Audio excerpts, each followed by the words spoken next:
Community, one of the TLMI core values, extends beyond our members to the greater industry and cities we visit.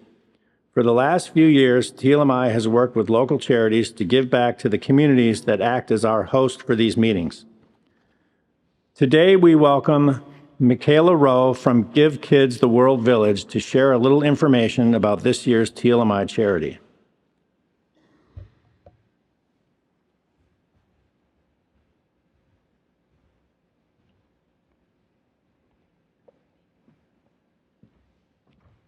Good morning, everyone. Quick participation, real quick. Show of hands, who has ever heard of us? I love it. Who has heard of Make-A-Wish? Okay, that's usually it. So general question, if I wish to go to Disney, where do I stay? Shout it out. Staying on Disney property, Universal at Universal, SeaWorld at SeaWorld, right? Everybody is wrong in the room. All of the kiddos who are going through a wish granting organization actually come to us. So we've been around for 38 years now. We started in 1986, and we are an 89-acre storybook resort here in Central Florida. And we get the amazing opportunity to welcome kiddos battling a critical illness from all 50 states and 77 different countries. And you guys are part of that. So I always get asked, well, Micayla, what does a critical illness really mean? Because isn't Make-A-Wish just cancer? What does that mean? So a critical illness to us can be anywhere from severe diabetes to being 1 in 4 in the entire country in the world to have a diagnosis. And I'll talk about Gavin here in a minute. But every kiddo who is battling a critical illness gets to make one wish, whether through Make-A-Wish or any other wish granting organization.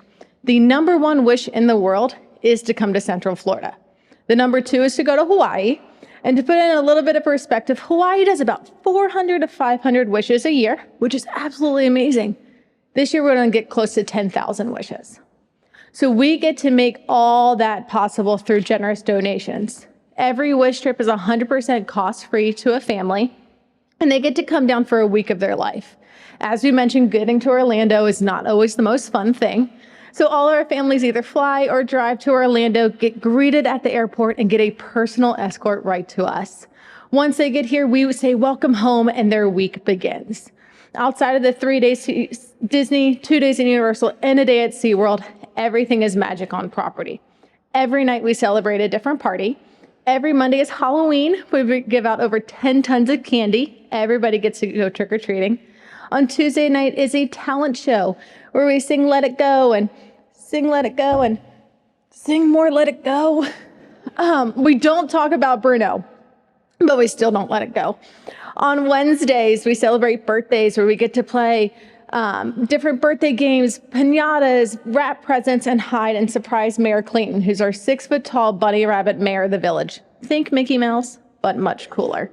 Thursday's the most magical, and it's Winter Wonderland, where every single Thursday, Santa comes down from the North Pole to give out toys to every single child. We make it snow every week, and it's just so much fun. Fridays is Once Upon a Village, which is a Pirate Princess Mermaid and Night party. Saturdays is Science party, and Sunday is a pool party. So I also always get asked, well, why do you pick those? Did anybody really, really, really enjoy 2020? No? Why?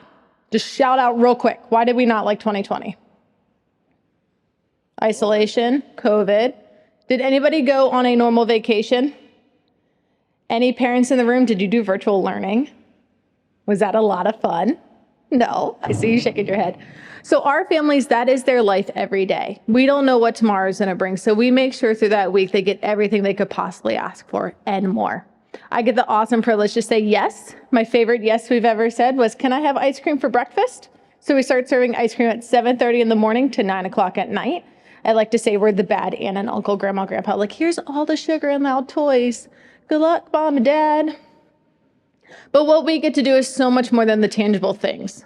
Like I said, our kiddos are battling critical illnesses, and Gavin's that 1 in 4. He's kind of like my adoptive little brother now, so I always get texts when he's going to come visit to ask about the girls that he likes and all the fun. But Gavin's wish was originally in 2018, and he wished for Star Wars. He was battling Dravet syndrome.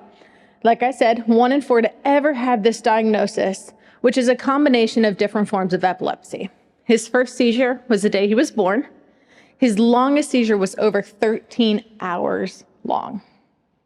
So when he was granted his wish, they said, "What do you want to do?" He goes, "Star Wars." I'm like, pretty great wish.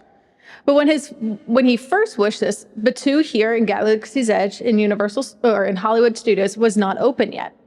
So if you've ever tried to tell a teenage boy to change their mind, it didn't go well. And he said, "Well, this is my wish, so I'm going to wait."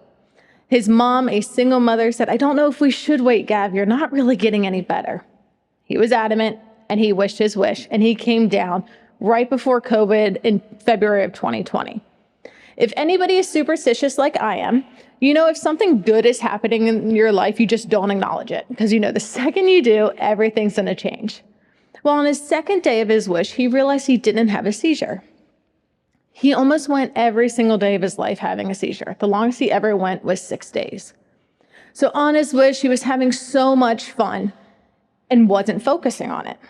And I want everybody to picture their happiest day in life, whether it was a birth of a child, a marriage, proposal, the day you became part of TLMI, whatever was your happiest day in your entire world. I know that was all everybody's favorite.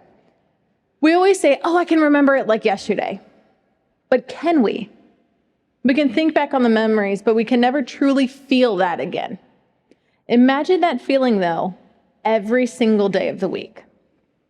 Every day it's something better. You get to pet a unicorn. You get to go horseback riding. You're in a wheelchair and you get to ride attractions for the first time. Everything you could possibly want, you get to do. And that's what Gavin had. And they realized by the end of the week, Gavin still hadn't had a seizure. So he went back home, 2020. We all know how the next few months pan out. And like many people, they said, "Hey, I don't want to live up north anymore. I want to go live in Florida. That's much better than our cold winters." So they came down, and still to this day, he comes back, he volunteers, and they help with all our events. To this day, he still has not had a single seizure. What's so special about that is his doctors don't know why. There's zero reason that he is seizure-free. Thank you. He's off all pharmaceutical medications. He is completely normal as a 17-year-old can get.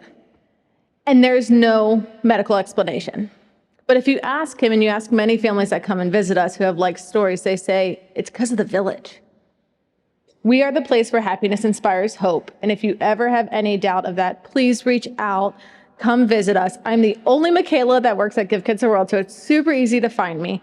But you guys make magic happen. The last thing I'm going to leave you with is recently we had a little boy come on his wish, and his wish was postponed 5 times. After his final approval to get on his wish from his doctors, our CEO met with him and said, "Was it worth the wait?"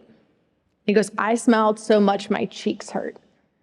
So I always like to say $1 is one smile. Little nitty-gritties. If anybody's familiar with Charity Navigator, we've been a 4-star charity through them, which is the highest ranking for 18 consecutive years. We're in the top 1% of charities, and 93 cents of every dollar goes right back to our mission. So if you're able to, we would greatly appreciate any donation. This year, we're welcoming our 200,000th family in 38 years, and we're going to welcome our 78th country. So I greatly appreciate it. Please reach out to us if you have any questions, and you guys are truly making a difference today. So thank you so very much.